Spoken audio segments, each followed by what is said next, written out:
Hello, everyone. My name is Raekwon, and this is my post for the final module of this course on compassion, fatigue, and self care and social work.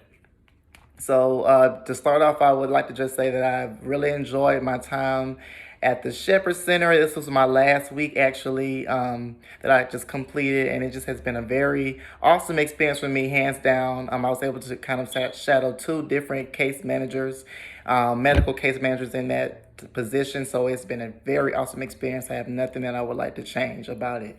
And it's definitely made me want to be more interested, become more interested in the field for sure. So to answer the first question for this module, have you had any experience with compassion fatigue in your internship? So I can say that it has been a couple of times where I have felt a bit of the compassion fatigue. I did have my first client this semester that I kind of worked from admissions to discharge. He actually is still at the hospital now, even that though my internship is over. But that piece is neither here nor there.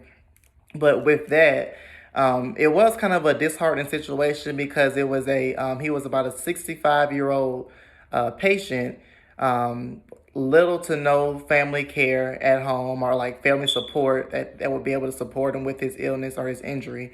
Um, and he had no insurance. So for his specific situation, it was very hard to really find resources for him.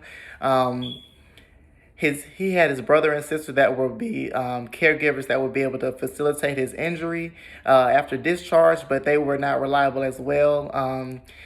So with that, I did feel a bit of the compassion fatigue because with those situations, the only options the hospital has is to either return them to the hospital that they came from, which for his case was Northside Hospital, and then allow them to plan on his discharge, or the hospital has to try to find a skilled nursing facility, which also is not in the it's not always what the patient wants. And in this case, it's not what he wanted.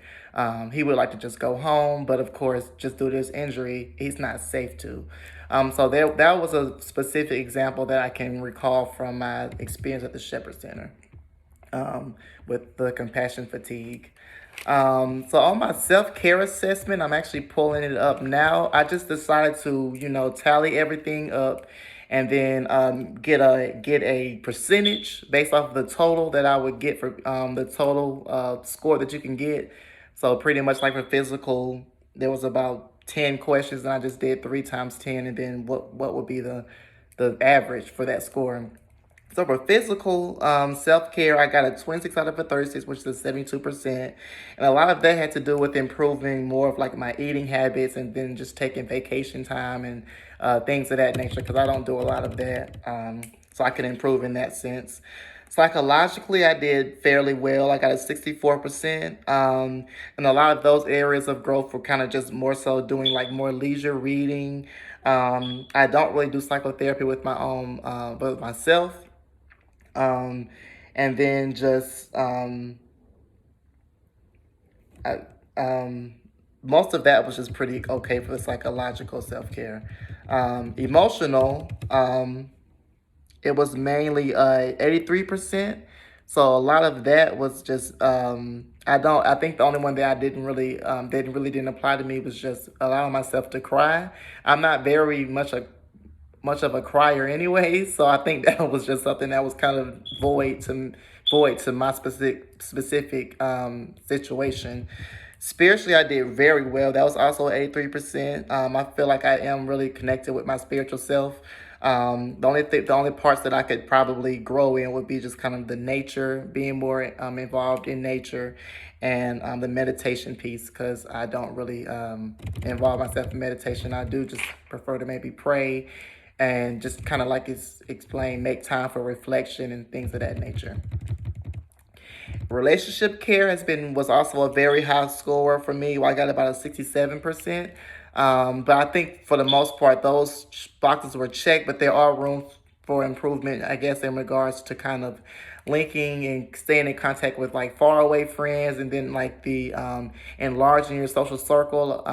That part of me is not really strong. I'm always kind of the type of person to be content with the group of friends I have, or the the small circle that I'm involved in now. But I mean, I guess I can grow in that way to kind of want to meet different people and be more outgoing. But just by nature, I'm a little bit more introverted. So that's just how that works out. Workplace was also pretty strong, 79%. I did pretty well. And a lot of that was just kind of growing and negotiating your needs, such as benefits and pay. Um, that part I don't really engage in. So I think that the assessment was very, very helpful for me, just to kind of see ways that I could kind of grow and pay more attention to my self care in different avenues of my life. So I really do appreciate this assignment for sure. And a lot of that just kind of blends into what I have for my self care plan. It's just kind of really taking time to find those things that create flow in my life, and continue to focus on those things. Make meaningful connections with people, and really be grateful for those connections because that they can be your support emotionally as well. That can be in the form of a colleague, a significant other, a family member. So all of those things can be very helpful in your self-care plan.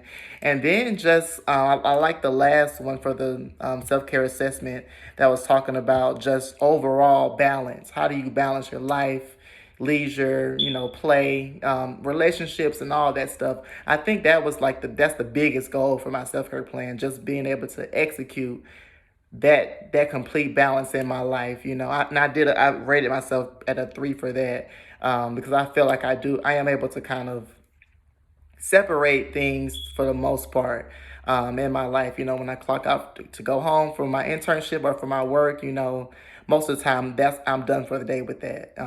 So I think I want to continue to do that. And that's about it.